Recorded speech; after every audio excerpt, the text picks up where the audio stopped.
And our headliner this evening is Vince Freeman.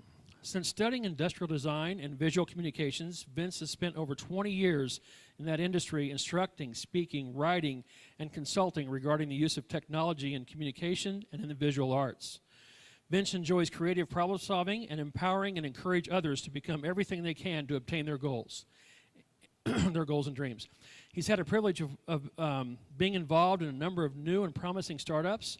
His former company, Sonar Studios, won 8 international awards for content, including 3 tellies, and was a Mira finalist 4 times. That's incredible. That's awesome.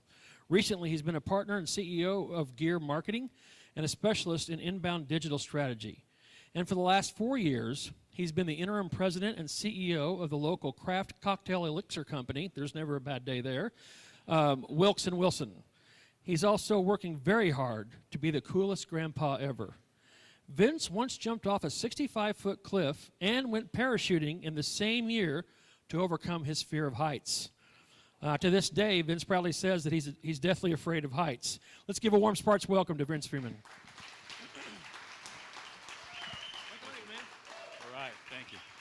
Thank you. Thank you for being here tonight. Thank you for Sparks for having me. Can we have another round of applause for the 2 speakers before me? Great job. Thank you. Great. So courage. When Chris asked me to talk about courage, of course I thought, what qualifications do I have to talk about courage? I mean, I know some courageous people. I've seen and heard about people doing courageous acts. I've also would hope that if I was put in a situation, I would do a courageous act. But am I qualified to talk about courage? So we have to look at the definition, and as my previous speaker said, the ability to do something that frightens one. So if we're talking about courage, and that's the definition, then we have to talk about fear. And if we're talking about fear, then I'm qualified. You see, when I was a kid, I didn't have any brothers and sisters. I had an uncle that was a few years older than me, and he was like an older brother. And he told me a story that there was a witch that lived underneath our bathroom sink, and she would slither out at night and sleep in the bathtub. So for years, I was terrified to go into our bathroom at night. My mom had one of those really tacky shower curtains that were like plastic with the shells on them, and then we had this transparent vanity curtain that just you could kind of see through. I imagined all kinds of things behind that shower curtain for the longest time. And then I had children. That's fearful in itself, and I was blessed with daughters. There's my oldest daughter there when she's little. We're dealing with a tantrum. The tantrum was me, and that's my stuffed animal. And then she grew into that. I wasn't fearful because she looked like that. I took care of that. I got a tattoo and a Harley, and I cut the head off the first boy that came around and put it on the stake in the front yard. But no, we went through some tough times in high school. We found out that she had suffered some abuse that we didn't know about as a child, and she had some issues that we had to work out, and we went through a lot of family counseling. We thought it was all over at 19, and then she announced to my wife and I that she had met a guy on MySpace. He was 35 years old, he sung in a band, and we would really like him. And she was going to fly to Florida and meet him, and there was nothing we can do about it. And so she went. She called us when she got there. And then 3 days later, when she was supposed to call and tell us about coming home, that's when she informed us she was not coming home. We didn't see her again for 6 months. It was gut-wrenching fear. It was the fear that grips you and holds you and paralyzes you and keeps you awake and rips you from the inside out. But that's her today. That's my son-in-law, not the 35-year-old man. His lips aren't always like that. I have 4 grandbabies, and they play worship in our church today. So that storm passed, that fear passed. Unfortunately, there's been more fearful times in my life. All the following things I'm about to tell you happened within a 30-day period. First, I got served that I was being sued by a staffing company that I owed some money to. I couldn't pay the debt because the client had defaulted on the job and I was short of cash. They were coming after me. Then I had an investor who was going to help out. We negotiated a cash settlement, but that cash didn't come quick enough, and so I violated the cash settlement, which then allowed them to seize my company assets or try to seize my company assets while I'm trying to stay in business. Then my oldest daughter, who was pregnant with twins at the time, had a miscarriage. My youngest daughter got arrested for DUI. And then, if that wasn't enough, my parents called me. I'm an only child. They were in Arizona. I knew my dad was dealing with stages of a form of dementia. My mom had just been diagnosed with stage 4 stomach cancer, and they couldn't care for themselves, and they needed me to get them. I'll tell you, it was fear and surround sound. I can't explain it. So what qualifies me to talk about courage tonight is the fact that I've heard the whispers in the dark.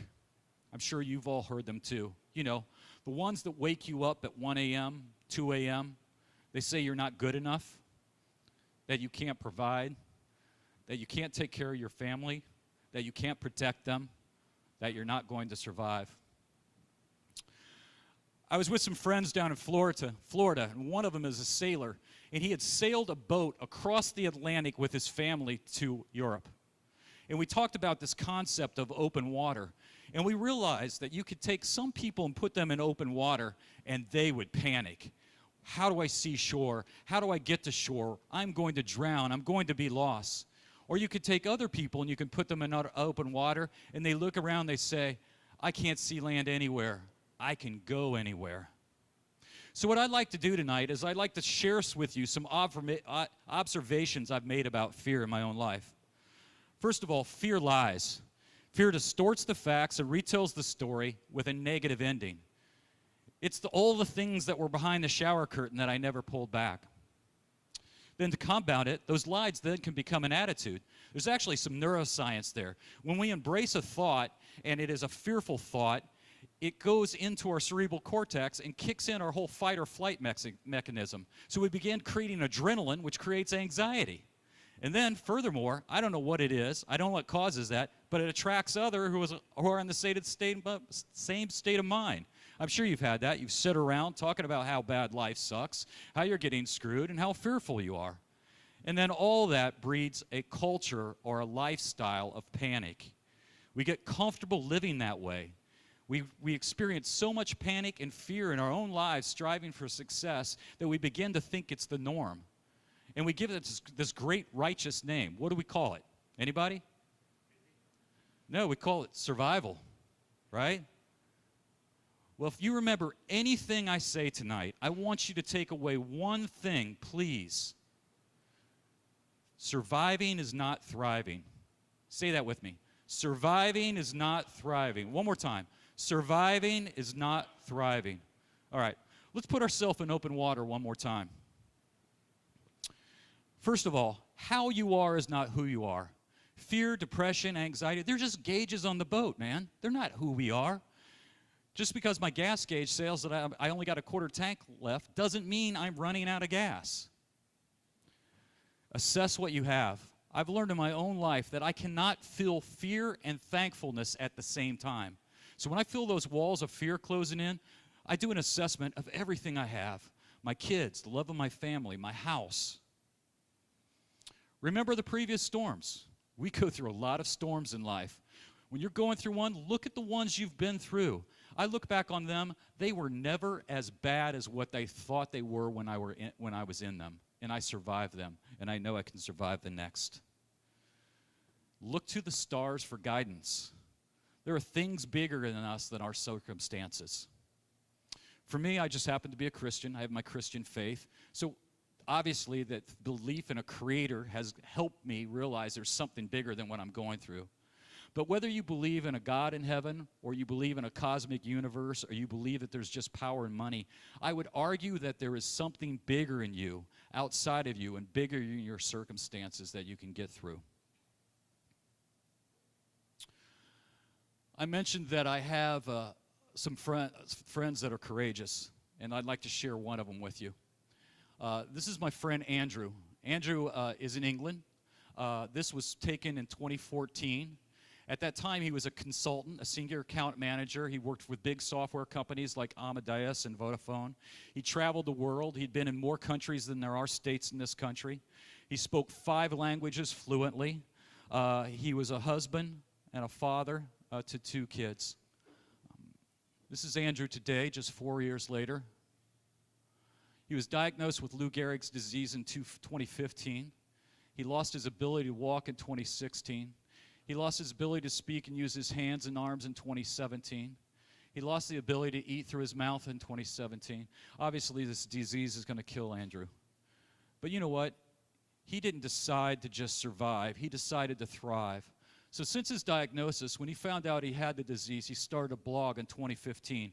If you're interested, email me. I'll send you a link. He posts regularly. In 2017, he wrote 2 books. Not one book. He wrote 2 books.